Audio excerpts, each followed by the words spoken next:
বড়দেরকে প্রণাম আর ছোটদেরকে ভালোবাসা জানিয়ে আমি শিপ্রা মজুমদার আজকে আবার একটা নতুন রেসিপি নিয়ে তোমাদের কাছে চলে এসেছি। আশা করি রেসিপিটা তোমাদের ভীষণ ভালো লাগবে। তাহলে দেখতে শুরু করো। আজকে আমি তোমাদেরকে কি দেখাতে চলেছি দেখো। আমি এখানে বেশ কিছু পাউরুটি নিয়েছি। এই কটা পাউরুটি দিয়ে একটা সুন্দর রেসিপি তোমাদেরকে তৈরি করে দেখাবো। পাউরুটির চারপাশটা আমি এইভাবে কেটে বাদ দেব।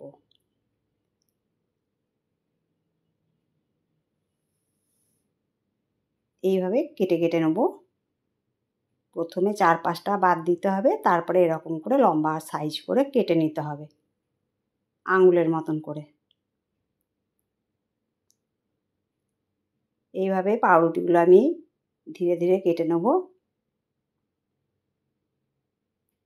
ঠিক এইরকম করে। আর যে সাইডগুলো বেরোচ্ছে এইগুলো কিন্তু আমি ফেলে দেবো না। এইটা দিয়ে আমি ব্রেড ক্রাম্বস পরে করে তৈরি করে নেব। ঠিক এই রকমভাবে কেটে নিতে হবে। পাউরুটি দিয়ে যে গজা তৈরি হয় এটা কিন্তু আগে জানতাম না। যত খাবে ততই খেতে ইচ্ছা করবে। এত সুন্দর একটা রেসিপি আজকে আমি তোমাদেরকে তৈরি করে দেখাবো। ঠিক এইভাবে পুরো পাউরুটিগুলো পিস করে করে আমি কেটে নেব।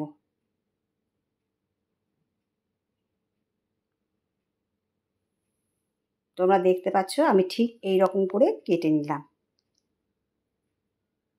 সম্পূর্ণ পাউরুটিগুলো আমার কাটা হয়ে গেছে।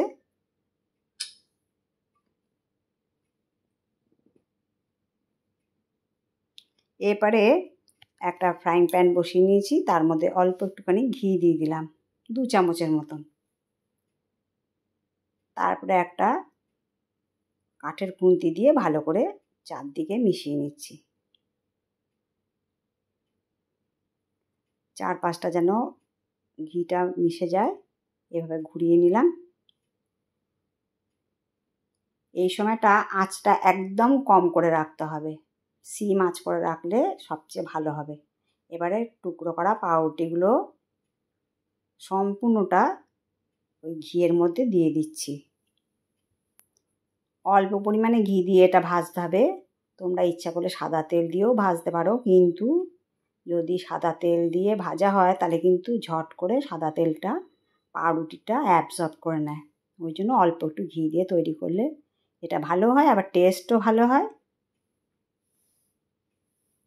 আমি খুব ধীরে ধীরে পাউরুটিগুলোকে উল্টে পাল্টে সুন্দর করে ভেজে নেব। একটু ধৈর্য সহকারে এইটা কাজটা করে নিতে হবে।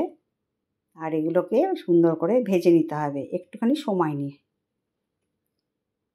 উলট পালট করে করে এইভাবে সম্পূর্ণ পাউরুটিটা আমি ভেজে নেব।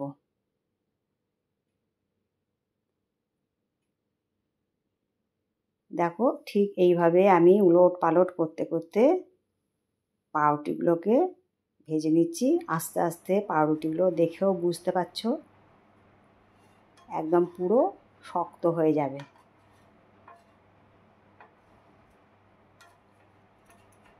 অনেকটাই মচমচে হয়ে গেছে।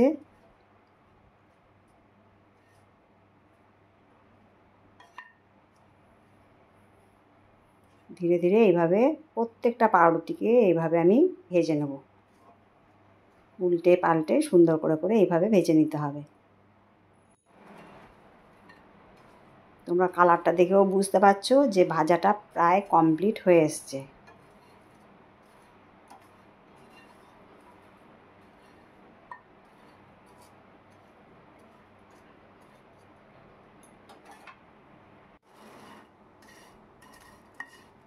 তোমরা আওয়াজটা শুনে নিশ্চয়ই বুঝতে পারবে,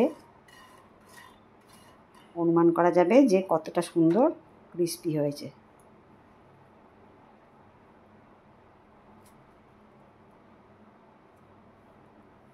এইভাবে পুরোটাই আমি ভেজে নেব।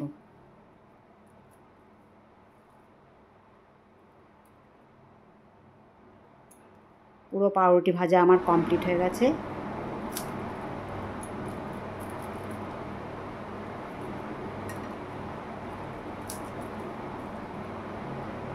তোমাদেরকে দেখিয়ে দিলাম কতটা সুন্দর হয়েছে। এরপর আমি একটা কড়াই চাপিয়ে দিয়েছি, কড়াইয়ের মধ্যে 1 কাপ চিনি দিয়ে দিলাম আর 1/2 কাপ জল দিয়ে দিলাম। এটাকে দিয়ে একটা শিরা তৈরি করতে হবে। তার মধ্যে 2টো এলাচ দিয়ে দিলাম ফাটিয়ে। এরপরে এটাকে সমানে নাড়িয়ে নাড়িয়ে একটা মোটা শিরা তৈরি করে নিতে হবে।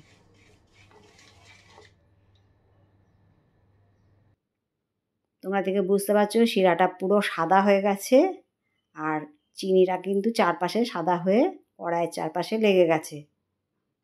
এরকম করে শিরাটাকে তৈরি করতে হবে। কোনো 1 তার 2 তারের প্রয়োজন নেই।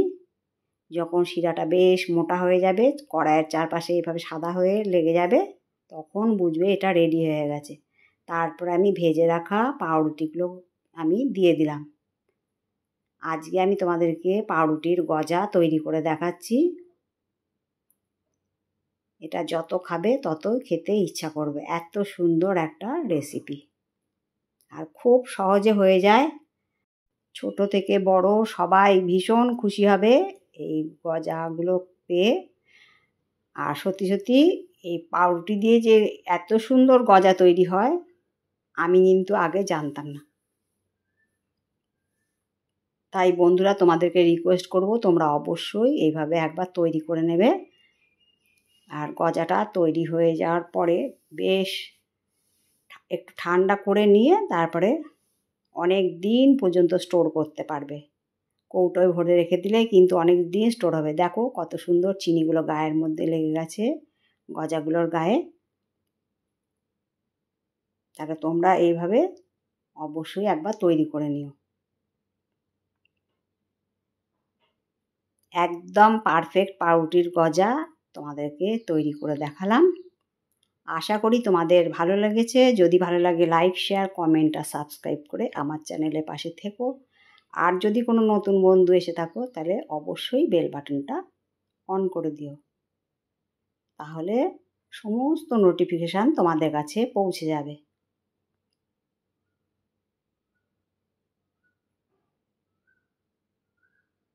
আমি তোমাদেরকে একটা একটা করে পিস ভেঙে ভেঙে দেখাচ্ছি, আওয়াজটা শোনো। কত মচমচে হয়েছে আর কত সুন্দর দেখো হয়েছে। আমি এবার একটা থালার মধ্যে সার্ভ করে নিলাম।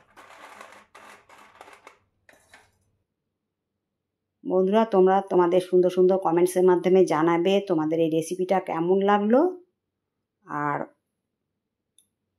আমার পাশে যেমনভাবে থেকে সাহায্য করছো আমাকে সেইভাবে আমার পাশে থেকো। তাহলে অন্য কোনো দিন অন্য রেসিপিতে আবার দেখা হবে, কেমন? টাটা।